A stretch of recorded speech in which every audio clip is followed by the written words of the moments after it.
नमस्कार, मी सुधीर पवार आणि आपण पाहत आहात स्वराज्य हेर न्यूज. स्वराज्य हेर न्यूजमध्ये आपलं सहर्ष स्वागत. आषाढी वारीच्या पार्श्वभूमीवर राज्य उत्पादन शुल्क विभागाने माळशिरस तालुक्यात मोठी धडक कारवाई केली आहे. गुप्त माहितीच्या आधारे उत्पादन शुल्क विभागाच्या पथकाने मळोली परिसरात सापळा रचला. या कारवाई दरम्यान गोवा राज्यातून महाराष्ट्रात बेकायदेशीररित्या आणले जात असलेला विदेशी मद्याने भरलेला 14 चाकी ट्रक पकडण्यात आला. या ट्रकमधून तब्बल 700 बॉक्समधील 8,400 विदेशी मद्याच्या बाटल्या जप्त करण्यात आल्या. तसेच एक ट्रक आणि 3 मोबाईल फोन असा एकूण 1,24,71,000 रुपयांचा मुद्देमाल जप्त करण्यात आला आहे.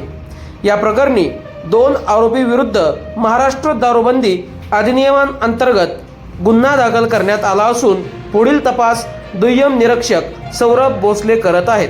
दरम्यान राज्य उत्पादन शुल्क विभागाने नागरिकांना अवैध मद्य निर्मिती, विक्री किंवा वाहतुकीची माहिती मिळाल्यास टोल फ्री क्रमांक 1800 833 33 33 किंवा व्हॉट्सॲप क्रमांक 8422 00 11 33 वर संपर्क साधण्याचे आवाहन केले आहे. दिनांक 12 जुलै संध्याकाळी मिळालेल्या माहितीनुसार एक अशोक लेलँडचा ट्रक जो गोवा निर्मित मद्य विशेषतः व्हिस्की तो परराज्यातील मद्य अवैध मार्गे वाहतूक करत असल्याची खात्रीशीर बातमी मिळाली. त्यानुसार आमचे माळशिरस टीम यांनी नाकेबंदी करण्यात आली व त्याच्यात सांगोला इंदापूर मार्गावर मळोली गावात एक अशोक लेलँडचा ट्रक 700 बॉक्ससह 750 mlच्या 700 बॉक्ससह पकडण्यात आला, ज्याची मुद्दे कारवाई आहे आणि त्या कारवाईचं क्रेडिट नक्कीच माळशिरस टीमचं आहे. तपास अधिकारी सौरभ भोसले साहेब, निरीक्षक भवड साहेब व त्यांच्या टीमचीच ही मेहनत आहे. कुठून होता नक्की माल, म्हणजे कुठून भरला होता वगैरे काय? गोव्यातून. आणि गोव्याच्या व महाराष्ट्राच्या किमतीत जो फरक आहे मुद्देमालाच्या, त्याच्यामुळे गोव्याकडील माल येत असतो, पण ह्या क्वांटिटीवर आणि माळशिरसमध्ये अपेक्षित नव्हतं. म्हणजे आपल्या रेग्युलर कारवाया सुरूच आहेत की पुणे विषारी दुर्घटनेच्या पार्श्वभूमीवर सोलापूर एक्साइज ऑपरेशन समन्वय राबवत आहे, ज्याच्यात माननीय जिल्हाधिकारी एस कार्तिकेयन साहेब यांनी सर्व विभागांचं, ज्याच्यात वन विभाग झालं, महसूल विभाग झालं, पोलीस यंत्रणा, हे सर्वांच्या सहकार्याने आपली कारवाई वाढलेली आहे अवैध मद्य निर्मितीची. मात्र आषाढी एकादशीच्या पार्श्वभूमीवर आपण एकूण 7 पथके नेमलेले आहेत व वेळोवेळी वेगवेगळ्या रस्त्यांची गस्त पाहणी सुरू आहे. त्या पार्श्वभूमीवर एक निश्चित चांगलं यश म्हणता येईल जे माळशिरस टीमने मिळवलं. याची पुढे कारवाईची रूपरेषा कशी असेल?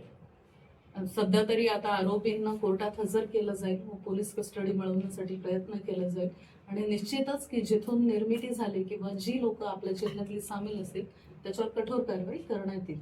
मद्य लपवण्यासाठी जी त्यांनी आयडिया वापरली, अशा प्रत्येक कारवाईच्या वेळी वेगवेगळ्या सापडतात आयडिया.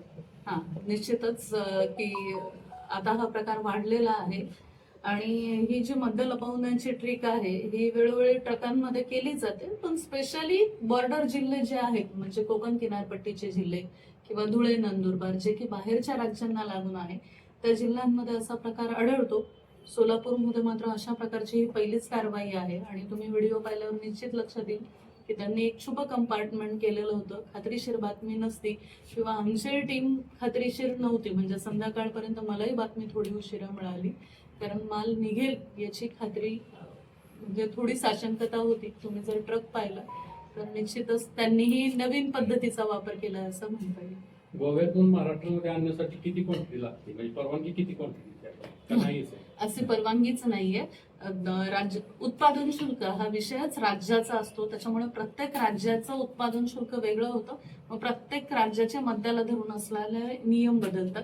तर आपला महाराष्ट्रातील निर्माण झालेलंच मद्य महाराष्ट्रात वापरलं जावं असा कायदा सांगतो, त्याच्यामुळे गोव्यातलं असू द्या किंवा कर्नाटकमधील असू द्या ते अवैधच मद्य म्हटलं पाहिजे.